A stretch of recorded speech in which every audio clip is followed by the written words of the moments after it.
Welcome. I hope you all are doing well. Today, we bring you a fascinating and mind-blowing story. This is not just a tale but a reality that will make you think deeply. So, let's dive into this amazing journey. Section 18 of Slave Narratives, A Folk History of Slavery in the United States, from Interviews with Former Slaves, Volume 3, Florida Narratives, Mama Duck. Who is the oldest person, white or colored, that you know in Tampa? See Mama Duck, the grinning Negro elevator boy told me. She about 100 years old. So down into the scrub I went and found the old woman hustling about from washpot to pump. I'm mighty busy now cooking breakfast, she said, but if you come back in about an hour, I'll tell you what I can about old times in Tampa. On the return visit, her skinny dog met me with elaborate demonstrations of welcome. "Gwine away from here, Spot. That gentleman ain't gwine feed you nothin'. You keep your dirty paws off'n his clothes." Mama Duck sat down on a rickety box, motioning me to another one on the shaky old porch. "Take care you don't fall through that old floor," she cautioned. "It's 'bout ready to fall to pieces, but I way behind in the rent, so I can't ask him to have it fixed." "I see you don't have no glass in the windows. Doesn't it get you wet when it rains?" "Not me. I gets over on the other side of the room. It didn't have no door neither when I moved in. The young folk from here used to use it for a courtin' house." "A what?" "Courtin' house. They keep a-comin' after I moved in, and I had to shoo 'em away. That young rascal comin' yonder, he one of 'em, I 'clare to goodness." And Mama Duck raised her voice for the trespassers' benefit. "I wished I had me a fence to keep folks out of my yard." "Quack, quack, quack," the young Negro mocked, and passed on grinning. "That don't worry me none. I don't let nothin' worry me. Worry makes folks gray-headed."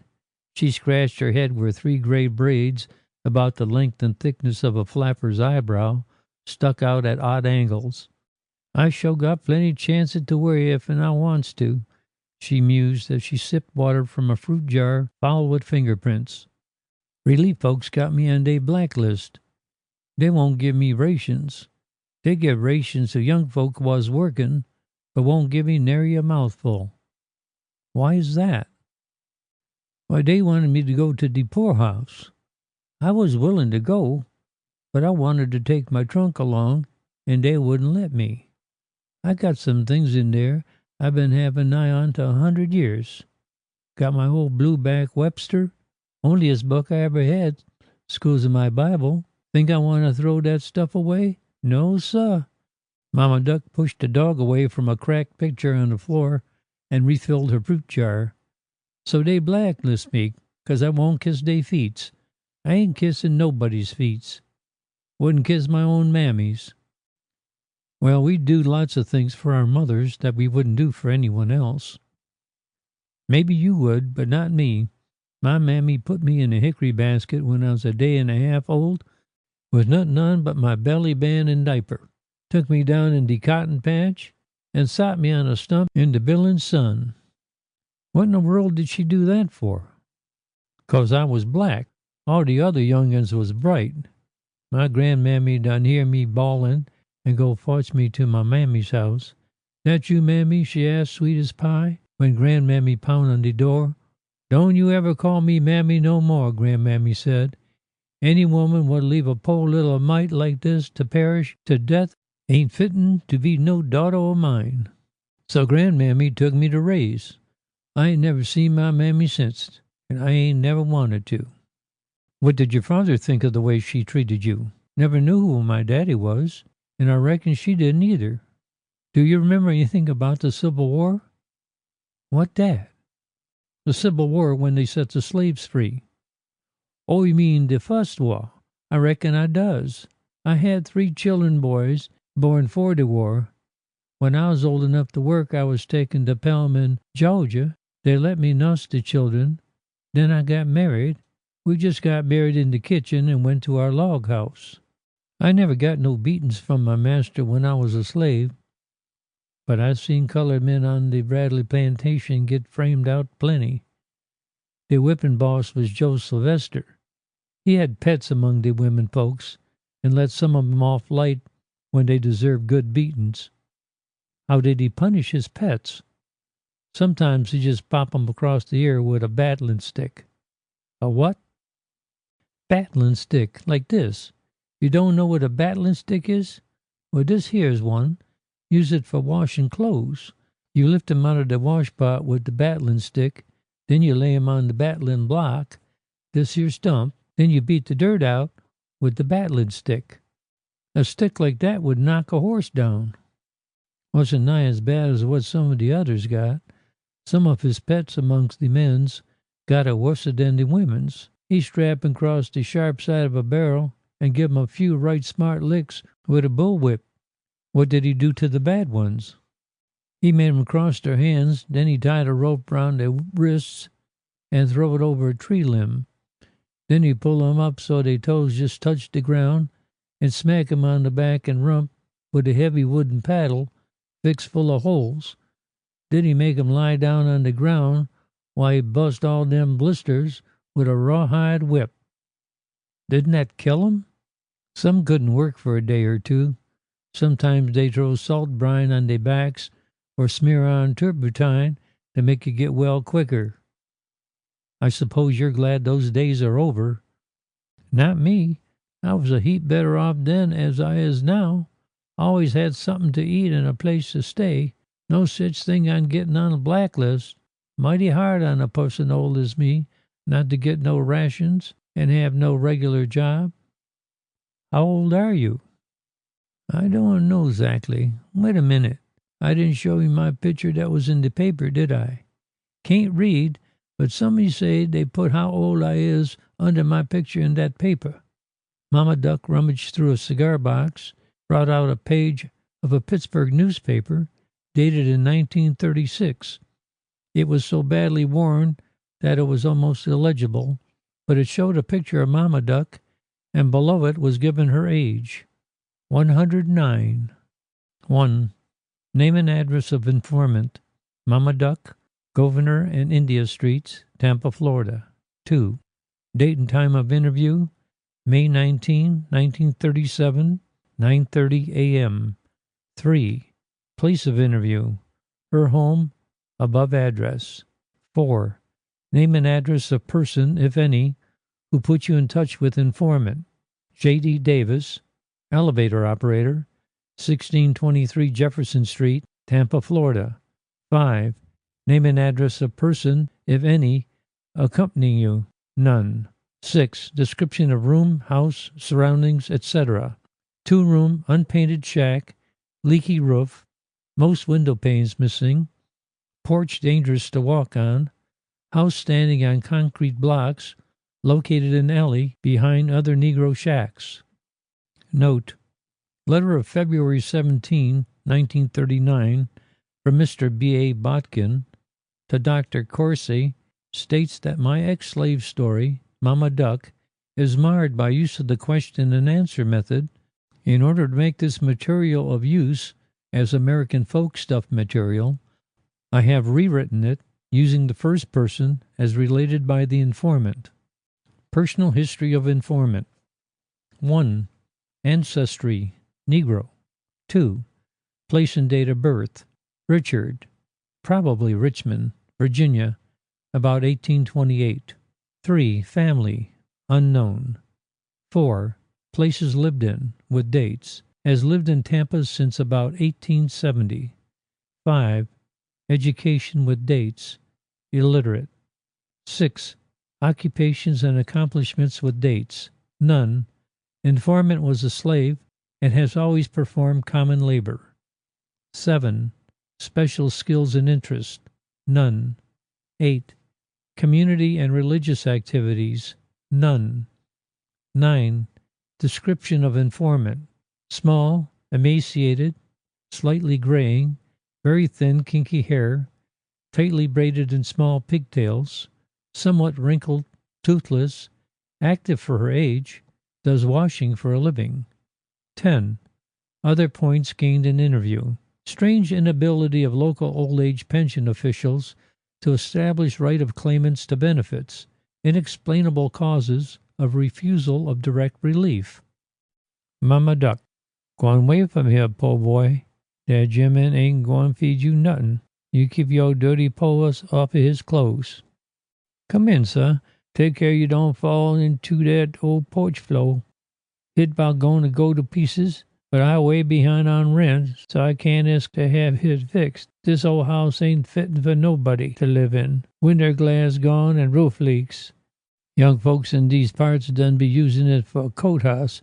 So I come, a place to do they courting in. Kept a comin' after I done move in, and I had to shoo 'em away. That young rascal come yonder, he one of 'em. I clear to goodness.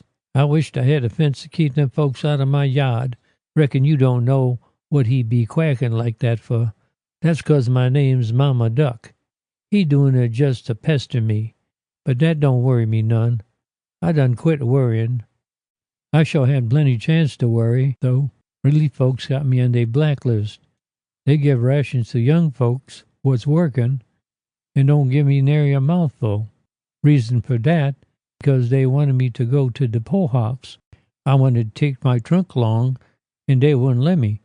I got some things in there I've been having nigh on to 100 years. Got my old blueback Webster, onlyest book I ever had. Skills in my Bible. Think I want to throw that away? No, sir. So they blacklist me, 'cause I won't kiss their feets. I ain't kissing nobody's. Wouldn't kiss my own mammy's. I never see my mammy. She put me in a hickory basket when I only a day and a half old, with nothing on but my belly band and diaper. Took me down to the cotton patch and sat the basket on a stump in the blinding sun.